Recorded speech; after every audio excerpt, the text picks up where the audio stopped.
عالی شد. الان دیگه جوان شد. 3 سال جوان شد. Hi everyone, welcome to our channel. I'm Dr. Sarvi and today I'm going to show you a very interesting case of dental floating on a cute Falabella pony.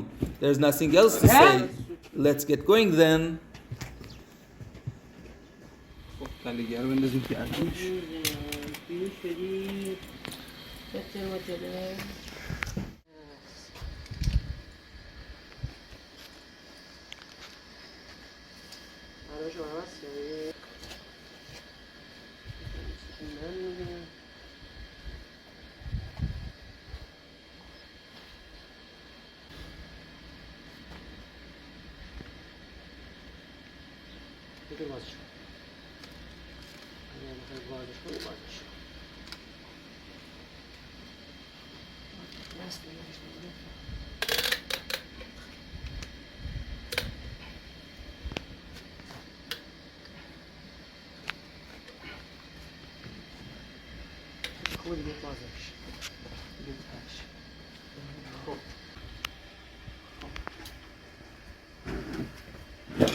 دندونا رو می‌خوردم.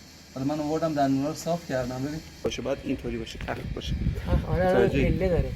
دکتر اینم بگیر ببین اینو ببینم. اینم سایش صاف کن اینا رو. کوچولا رو صاف کن. باش. الان میگیرم. بالا پایینم زدی بالا هم زدی. آره بالا هم زدم پایینم زدم. زبونشو بگیر. خب زبونو پس بگیر.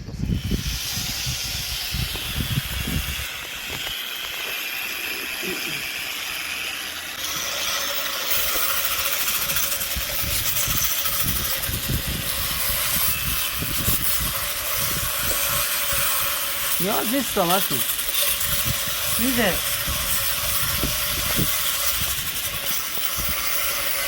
خیلی خوب شد اینم بزن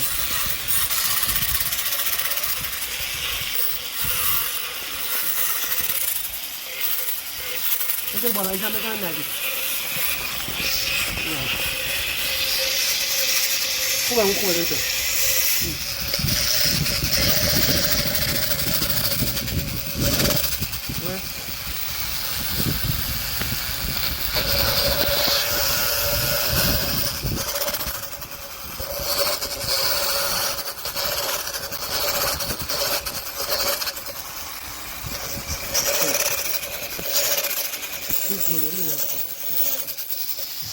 If you enjoyed this video and want to see more cool and unique content like this, make sure to hit the subscribe button.